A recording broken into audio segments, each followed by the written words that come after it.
I define being a man as getting married one day and being a good husband and provider, but being a father and a provider.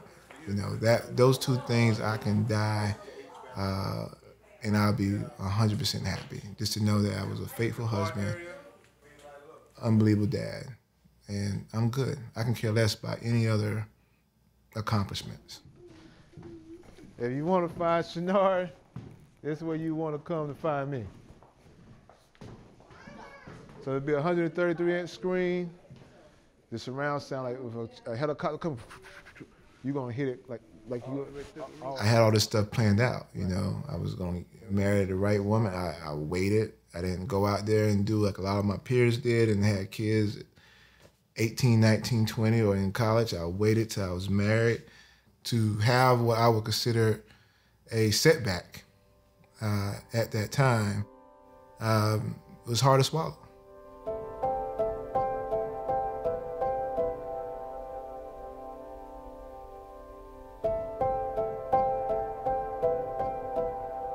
I was really angry.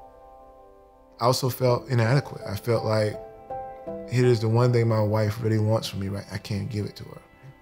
So let's go to the next option, which is adoption, which we talked about when we was getting married and dating, but it was always an after fact. We have our kids and then we adopt. It was never, to me in my mind, the option. So I went through the process, just to be honest, to save my marriage, not to adopt a child. We're at the stage where, okay, well, at least I remember us having a conversation about adoption, so this is the way we're gonna go. Tiffany led us through the entire process with, you know, she felt like another sister, another, you know, family member had stepped in and walked us through every question. She sends this profile, and I call it the worst story I ever read. You know, she was in 4 different homes. She needs a chance. And I said, if anything, I'm gonna give her a chance. And I'm gonna at least see if we have a connection and have an opportunity to meet her.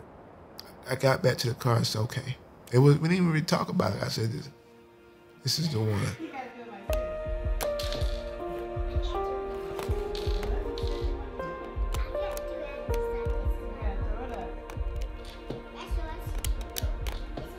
And so I was happy. I had my little girl, and life couldn't have been any better for Shenard, and it was great. But she always wanted a boy.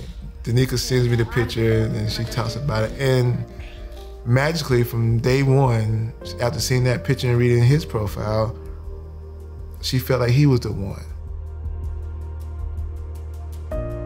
From the moment that I saw him and saw his laugh and his, you know, in his laughter, I didn't see any reason why we shouldn't move forward.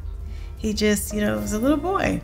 He's, you know, wants to be loved, needs to be loved, and like anyone else, he can thrive. Once again, the process moved quickly. We had our son, and I'm so thankful to my wife again because I couldn't imagine life without my son. He's the best son ever.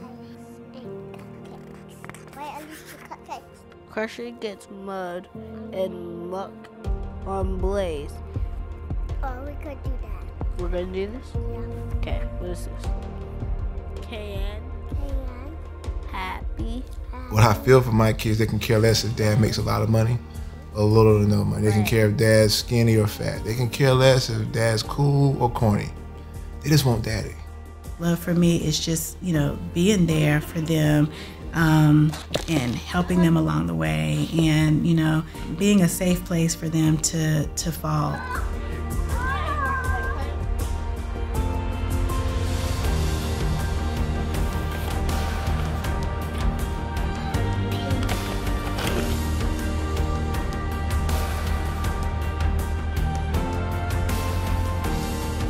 If there's a greater love as a result of them being biological versus me adopting them, I'll be afraid of what that love could be. I don't think I can handle a deeper type of love if it's one that exists.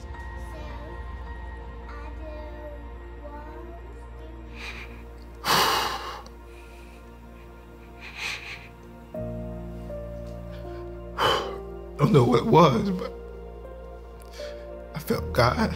I felt the weight that was on me was lifted, and I knew that little girl was mine. Everything about her felt like she was mine.